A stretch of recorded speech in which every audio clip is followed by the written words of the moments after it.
मैं एम नफीस रशीद, आप देख रहे हैं भारत न्यूज 247। खबर का आखिर तक बने रहें। हमें खबर मिली गोरखपुर से और खबर थी मुस्लिम वेलफेयर सोसाइटी ने एक रोजा इफ्तार पार्टी कराई और उसमें सिर्फ महिलाओं को ही बुलाया गया था। और एक बहुसंख्यक आबादी के तहत, यानी कि मैं कह सकता हूं कि जिस तरह से आपको मैं वीडियो भी दिखा रहा हूं, महसूस हो रहा है कि हजारों की संख्या के अंदर ये महिलाएं थी। और जैसे कि मुझे मुस्लिम वेलफेयर सोसाइटी की जानकारी मिली है कि 1978 में इसकी स्थापना हुई थी।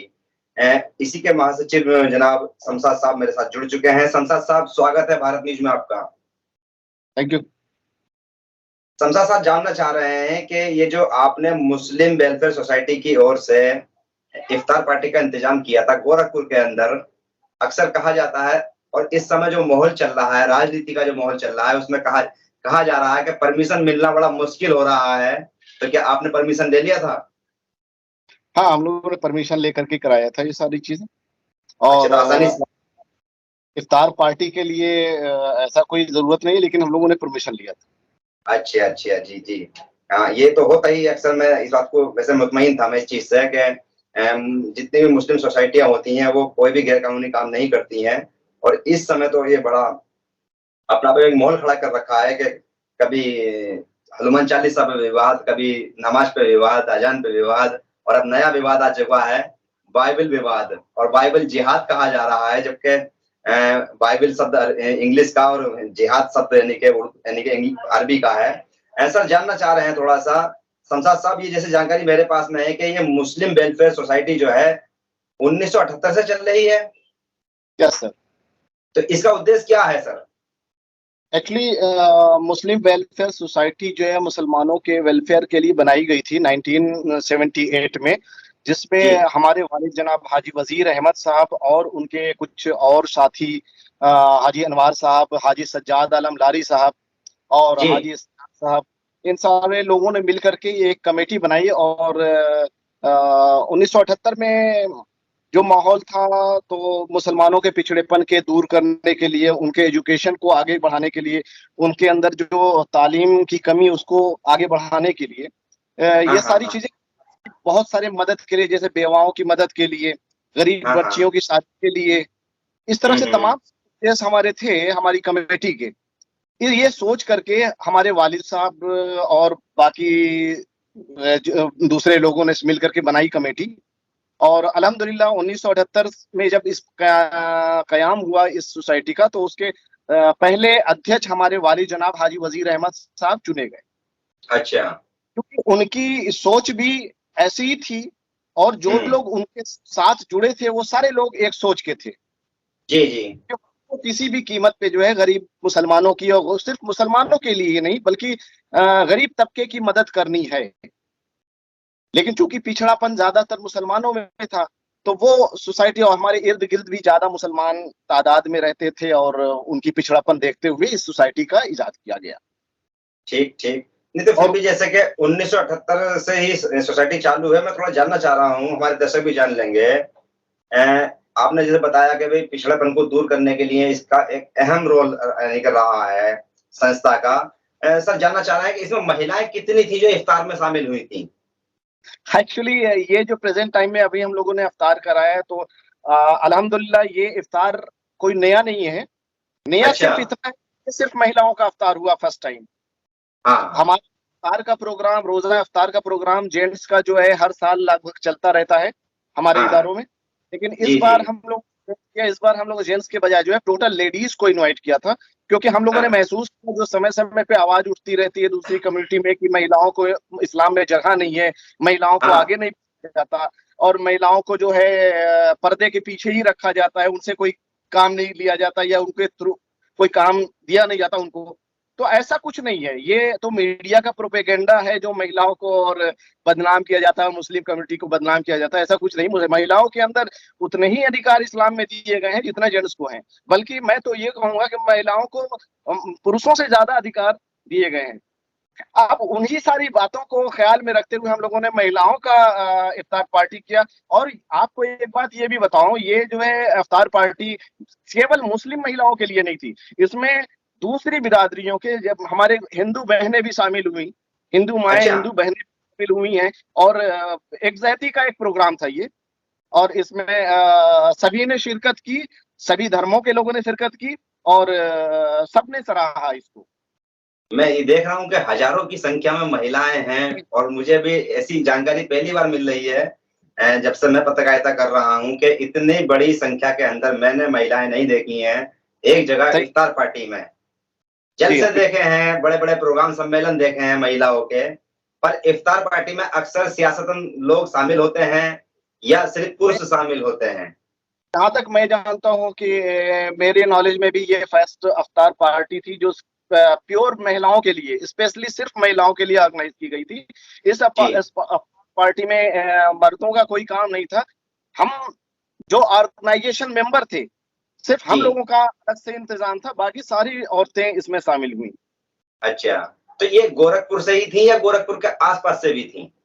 नहीं, गोरखपुर से भी थी और गोरखपुर के आसपास की भी कुछ लोग थी। जैसे हमारे जो जिस कॉलेज में ये ऑर्गेनाइज हुआ, जी। ये उस कॉलेज की बच्चियां थीं। अब बच्चियां जितनी भी पढ़ती हैं वो सारी बच्चियां शरीक हुई हैं, बच्चियों के पेरेंट्स शरीक हुए, तो पेरेंट्स दूर देहात से भी आते हैं, वो लोग भी जी। शरीक हुए और ज्यादातर हुँ। मैक्सिमम के लोग थे। नहीं, अक्सर ऐसा होता है कि जब कोई इफ्तार पार्टी होती है तो फोटो सेशन भी होता है और कुछ बयान भी होते हैं, तकरीरें होती हैं, लंबे-चौड़े भाषण भी होते हैं, तो ऐसा भी नहीं, कुछ हुआ या नहीं हुआ? ऐसा ऐसा कुछ भी नहीं है, क्योंकि ये राजनीतिक पार्टी का कोई प्रोग्राम नहीं था और हम राजनीतिक संगठन नहीं है, हम एक सामाजिक संगठन है। हम अपने कौम के लिए, हम अपने समाज को आगे बढ़ाने के लिए, समाज के डेवलपमेंट के लिए हमारी संस्था काम करती है, मशरिकी मुस्लिम वेलफेयर सोसाइटी। हुँ। और इसमें किसी भी लीडर को, किसी भी पार्टी को नहीं पूछा गया, ना किसी पार्टी को इनवाइट किया गया, ना किसी को कोई तरजीह दी गई। इसमें सिर्फ और सिर्फ सर्व समाज की महिलाओं को आगे बढ़ाया गया। एक जैसा आप बता रहे हैं सर्व समाज की महिलाओं को इसमें आगे बढ़ाया गया और एक इफ्तार पार्टी कराकर उनको सबको एक जगह पे बिठाने की कोशिश की गई, बिल्कुल। जिससे कि लोगों को महसूस हो जाए कि भई बराबरी का दर्जा दिया जा रहा है। शमशाद साहब मेरा एक सवाल और है आपसे कि अक्सर कहा जाता है मुस्लिमों में अभी आप भी दोहरा ही रहे थे उस बात को कि शिक्षा की ओर बड़ा कमज़ोर रहा है महिलाओं का रुझान, मुस्लिम महिलाओं का खास करके। क्या कोई आपकी जो सोसाइटी है कोई ऐसा कोई वर्क किया है अभी तक जिसको बता सकते हैं आप कि भई इतना बड़ा कोई काम किया है हमने ऐसा शिक्षा के क्षेत्र में? 1998 में जब इस सोसाइटी का कयाम हुआ तो हमारा जो हमारे अध्यक्ष थे, हमारे वालिद थे स्पष्ट, उनका 3 जी। उद्देश्य था। पूरे सोसाइटी का 3 उद्देश्य था कि पहला सर्वप्रथम जो है लड़कियों के लिए जो महिलाओं के लिए काम करना और उनके लिए शिक्षा से जुड़ी हुई कोई संस्था खोलना, जिसके तहत हम लोगों ने आमना मुस्लिम गर्ल्स इंटर कॉलेज का कयाम 1996 में किया। उसके जी, जी। पहले सबसे पहले हम उनकी जरूरत थी 1986 में निकाह घर नाम से एक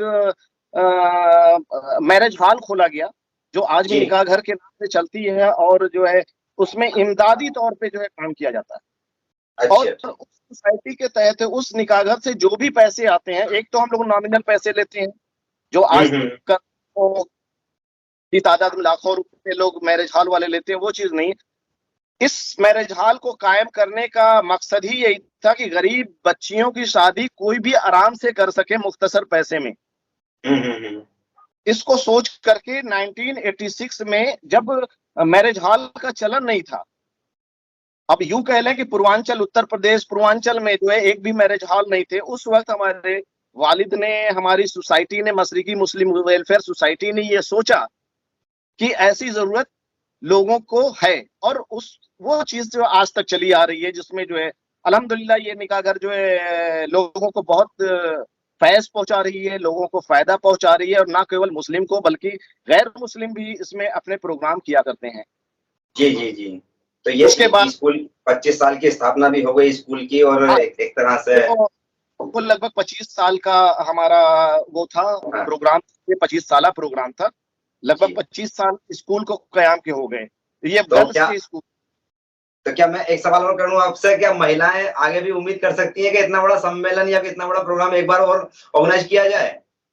हमारी संस्था, हमारे मशरिकी मुस्लिम वेलफेयर सोसाइटी के सोच यही है कि इस तरह के प्रोग्राम आगे भी किए जाएंगे और इंशाअल्लाह ताला आगे भी इफ्तार पार्टी के अलावा जैसे महिलाओं को जागरूक करने के लिए, महिलाओं को समाज की मुख्य धारा से जोड़ने के लिए काम किया जाएगा। ये इफ्तार पार्टी एक शुरुआत थी, हम लोगों का एक एक्सपेरिमेंट कह सकते हैं कि कभी आज तक जो महिलाओं को इतना सम्मान नहीं दिया गया कि उनको इफ्तार पार्टी में स्पेशली उनके लिए ऑर्गेनाइज की गई।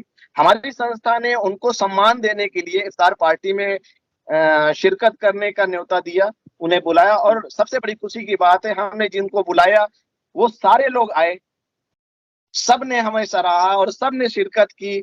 न केवल मुस्लिम बल्कि हमारी गैर मुस्लिम बहनों ने भी उसमें शिरकत की। इसके लिए हम लोग बहुत तहे दिल से उनका शुक्रिया अदा करते हैं और सभी का शुक्रिया अदा करते हैं जितने लोग उसमें प्रोग्राम में शरीक हुए।